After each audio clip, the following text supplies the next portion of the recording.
झारखंड में जेपीएससी और जेएसएससी भर्ती परीक्षाओं में धांधली पेपर लीक को लेकर मुख्य आरोपी के रूप में सरकारी कर्मचारी अभय कुमार तिवारी और झारखंड पब्लिक सर्विस कमीशन के पूर्व अध्यक्ष और पूर्व मुख्य सचिव एल खियांगते समेत आयोग के अन्य सदस्य और परीक्षा कराने वाली एक निजी एजेंसी के लोग रडार पर हैं।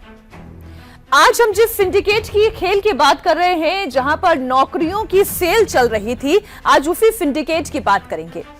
और इस सिंडिकेट में गिरफ्तार होने वाली सबसे पहली मछली की बात करते हैं, अभय कुमार तिवारी।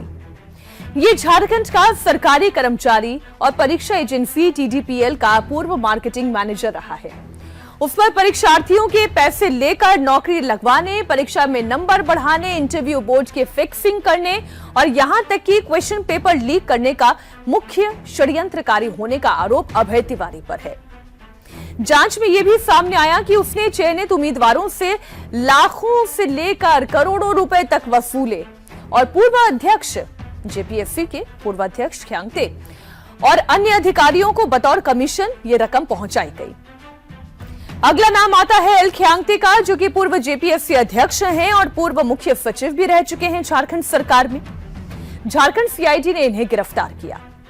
इन पर आरोप है कि इन्होंने जेएसएससी द्वारा मई 2025 में ब्लैकलिस्ट की जा चुकी लखनऊ की एक निजी एजेंसी टीडीपीएल को नियमों को ताक पर रखकर जेपीएससी परीक्षा कराने का ठेका दिया और इसके एवज में भारी रिश्वत और कमीशन लेने का आरोप है, जिसकी जांच चल रही है।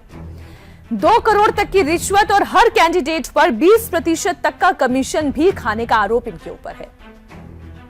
इस घोटाले में कंप्यूटर ऑपरेटर धर्मेंद्र कुमार की भूमिका भी बहुत संदिग्ध पाई गई है और बहुत महत्वपूर्ण कड़ी या यूं कहें कि मिडिलमैन के तौर पर यह काम कर रहा था।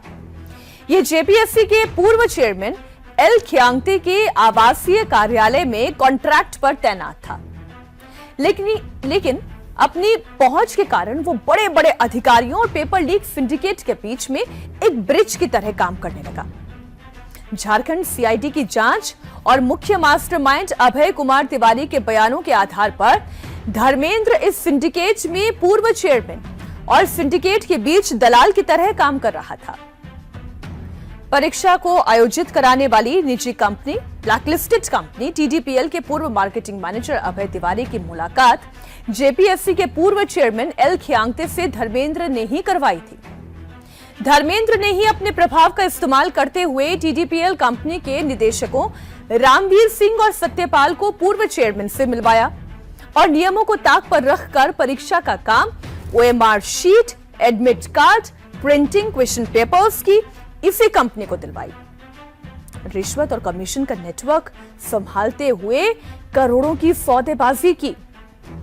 जांच रिपोर्ट के मुताबिक धर्मेंद्र के माध्यम से ही यह तय हुआ था कि परीक्षा का कॉन्ट्रैक्ट देने के बदले पूर्व चेयरमैन को 2 करोड़ रुपए दिए जाएंगे और साथ ही शर्त थी कि टीडीपीएल को मिलने वाले हर भुगतान पर यानी हर पेमेंट पर 20% का कमीशन दिया जाएगा।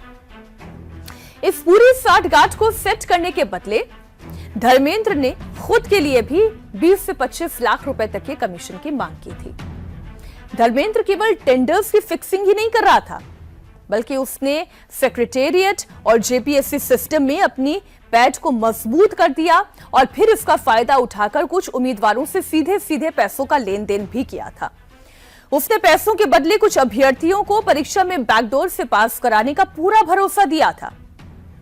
टीडीपीएल के अलावा जेपीएससी से जुड़ी हुई एक और कंपनी है बिन्सिस टेक्नोलॉजी, इसे काम दिलाने का काम और साथ ही साथ करीब 2 करोड़ रुपए की गुप्त डील कराने में भी धर्मेंद्र की मिडिलमैन वाली भूमिका की जांच इस वक्त सीआईडी कर रही है। इन शॉर्ट आप समझें कि धर्मेंद्र भले ही कंप्यूटर ऑपरेटर था, लेकिन वो इस पूरे सिंडिकेट का गेट कीपर था, जो ऊपरी लेवल के अधिकारियों को नीचे काम करने वाले भ्रष्ट सप्लायर्स और बिचौलियों से जोड़कर पैसों की उगाही करवा रहा था।